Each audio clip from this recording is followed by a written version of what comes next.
मैं एक बार अपने खेत वीरेंद्र जी उस दिन कह रहे थे कि उनके आगे में गाय या भैंस रख दीजिए तो भी नहीं पता लगेगा दूध आगे से निकलता है कि दूध पीछे से निकलता है। काली भैंस काली गाय में फर्क न करे। अच्छा जाबे जो किसानी की बात करते हैं, हम वो नेता नहीं है। मैं हल चला रहा था, मेरे गांव के बगल में डिफेंस का हवाई पट्टी है, जहाज उड़ रहा था तो मैं रुक गया। मैंने सोचा ये ऊपर से कुछ बोल रहा है हवाई जहाज उड़ाने वाला, तो मैं अपने अंदर से कहा क्या बोल रहा है? तुम यही कह रहा है कि मैं टेक्निकल हूँ, हवाई जहाज उड़ा रहा हूँ। तू जा हवाई जहाज उतार के आ, अब मेरा हल का मूठ पकड़ के जोत के बता।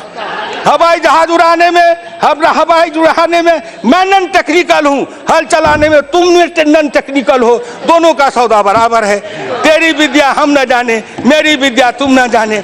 नरेंद्र मोदी ने सोचा कि ITI में कहाँ पढ़ने जाएगा, IIT में कहाँ पढ़ने जाएगा, इसीलिए गांव गांव में कौशल विकास योजना के लिए प्रशिक्षण केंद्र बनाया।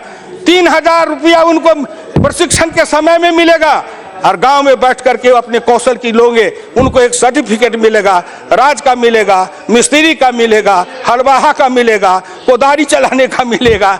सब काम ग्रामीण क्षेत्र में करने वाले उन गरीबों को कौशल विकास का प्रमाण पत्र मिलेगा, वो भी एक सर्टिफिकेट जेब में लेके जाएगा। क्योंकि हमको कहा जाता था अनस्किल्ड लेबर हो, किसान अनस्किल्ड लेबर है और बाकी लोग स्किल्ड लेबर हैं। मैं एक बार अपने खेत में हल चला रहा था, मेरे गांव के बगल में डिफेंस का हवाई पट्टी है, जहाज उड़ रहा था तो मैं रुक गया। मैंने सोचा ये ऊपर से कुछ बोल रहा है हवाई जहाज उड़ाने वाला, तो मैं अपने अंदर से कहा क्या बोल रहा है? तुम यही कह रहा है कि मैं टेक्निकल हूँ, हवाई जहाज उड़ा रहा हूँ। तू जा हवाई जहाज उतार के आ, अब मेरा हल का मूठ पकड़ के जोत के बता। हवाई जहाज उड़ाने में मैं नन टेक्निकल हूँ, हल चलाने में तुम नन टेक्निकल हो, दोनों का सौदा बराबर है। तेरी विद्या हम न जाने, मेरी विद्या तुम न जाने। आज किसान की बात करने वाले बड़े बड़े नेता हैं। वीरेंद्र जी उस दिन कह रहे थे कि उनके आगे में गाय या भैंस रख दीजिए तो भी नहीं पता लगेगा दूध आगे से निकलता है कि दूध पीछे से निकलता है। काली भैंस काली गाय में फर्क न करे। अच्छा जाबे जो किसानी की बात करते हैं, हम वो नेता नहीं है जो नाटक करते हैं। सिनेमा में एक हीरो आता है, हल चलाता है, कंधे पर जुआ रखता है, एक तरफ बैल को जोतता है और फटे कपड़े फाड़ के, जिस अच्छे कपड़े को फाड़ के लैला मजनू का खेल करता है। उसी तरह राजनीति में लैला मजनू का खेल है। फटा कपड़ा लेके मंच पर लोग दिखाते मेरा फटा है। अरे फटा है लेकिन वो क्या दिखा रहे हो? बोलो ना बचपन में क्या फटा था? हम तो बचपन में फटे कपड़े पहने थे।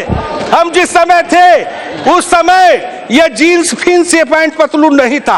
हम तो जो अंडर पैंट पहनते हो आप, वो डोरी वाला पैंट पहनते थे, अब बोरे की टाट पर बैठते थे, गांव में बैठ के बासी भात खाते थे।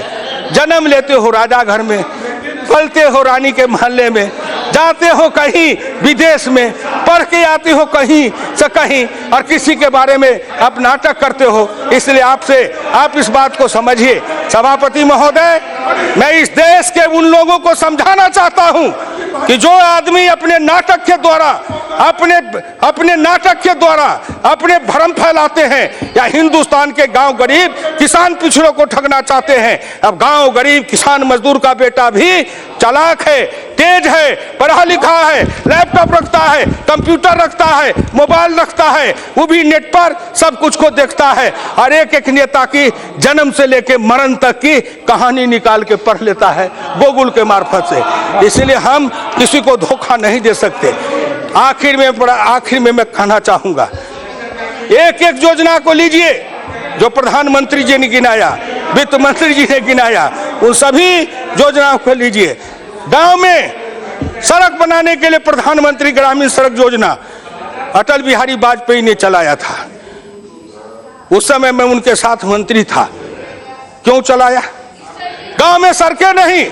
मैं उसी इलाके में जन्म लिया हूं सभापति महोदय कि बाढ़ के समय जब चलता था उसी इलाके से संतोष जी हैं। जब उस कोसी के इलाके में, कमला के इलाके में बरसात के समय चलता था, अगर चलना होता था तो 3 किलोमीटर साइकिल चढ़े मुझ पर, 6 किलोमीटर हम चढ़े साइकिल पर, कभी साइकिल मुझ पर, कभी मैं साइकिल पर।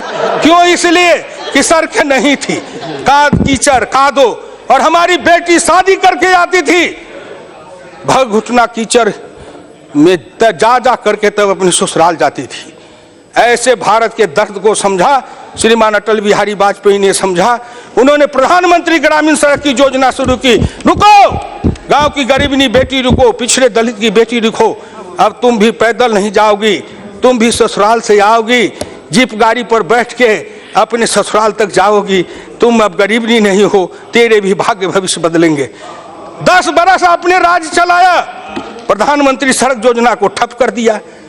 पैसा नहीं है, राज्य सरकारें पैसा मांग रही हैं, बहाना बनाते हैं। ऐसा किया कि 3 बरस की योजना को 1 साल में चालू किया कि थोड़ा थोड़ा ईंट धर दो, कहीं का ईंटा कहीं का रोड़ा, भानुमती ने कुनबा जोड़ा, शिलान्यास कर दो, ईंटें डाल दो, सड़क बनेगी नहीं, गांव को कहेंगे, लोग को एक वोट इसी पर लड़ेंगे। लेकिन गांव के लोग इतने मूर्ख थोड़े हैं। भाई नरेंद्र मोदी जी प्रधानमंत्री ग्रामीण सड़क योजना के लिए 27,000 करोड़ रुपया जो दे रहे हैं, और कितना किलोमीटर से अब 113 की 115 किलोमीटर रोज प्रधानमंत्री ग्रामीण सड़क योजना का लक्ष्य रखा है। इससे गांव बदलेगा, गांव में सड़कें जाएगी, गांव की गलियां पक्की होगी।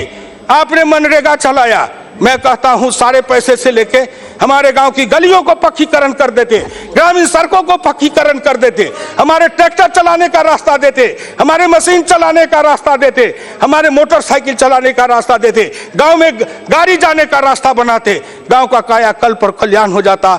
सड़क सबसे ज्यादा रोजगार और सबसे ज्यादा विकास का साधन है। आपका ध्यान उस ओर क्यों नहीं गया? बात करने से नहीं, काम करके दिखाओ। नरेंद्र मोदी बात में नहीं, काम पर विश्वास रखते हैं। इसीलिए आपसे मैं कहना चाहता हूं कि जरा इन बातों पर गौर से सोचिए। कहते हैं कि हुआ क्यों नहीं? बताइए साहब, 60 वर्ष तक, 60 साल तक आप, 2 साल, 2.25 साल तक की सरकार, 60 बरस में आपने किया नहीं। कहते इतने दिन में करके दिखाओ। कबीरदास जी ने कहा, धीरे धीरे रे मना धीरे सब कुछ होए, माली सींचे 100 घड़ा ऋतु आए फल होए। जब योजनाएं चली हैं तो उसमें समय लगेगा, दीर्घकालीन योजना है, कोई 10 बरस में, कोई 20 बरस में उसका परिणाम निकलेगा। राष्ट्र निर्माण एक बात है और अपना घर निर्माण, परिवार निर्माण, अपने संतान का निर्माण एक अलग बात है। दोनों की दृष्टि अलग है और दोनों की दिशा अलग होती है। आप जब देखते हैं तो हमारे को क्या देखते हैं? मोइली साहब, आप अपने को देखिए, हमारे ओर मत देखिए, अपनी अपनी ओर देखिए। दोष पराये देख करी चला हसंत हसंत, अपने याद न आबहि जिनका आदि न अंत। दूसरे का दोष देखते देखते हंसते हंसते मत चलिए, अपने की गठरी खोलिए, उसमें अपने को झांकिए। आखिर आपने क्या किया जो आप 400 से ऊपर सीट वाले या 44 पर आ गए? सोचिए आप, व्याख्या करिए आप। हम कहां 2 पर थे? माननीय अडवाणी जी हैं, हम कहां 2 पर थे? अब जाते जाते 280 पर पहुंच गए। आखिर हम में कुछ गुण होगा, काबिलियत होगी, लोगों ने विश्वास किया होगा। वोट लूट के नहीं आए, बंदूक के बल पर नहीं आए, लोगों का विश्वास जीत के आए हैं और आज भी भारत के लोगों का विश्वास है।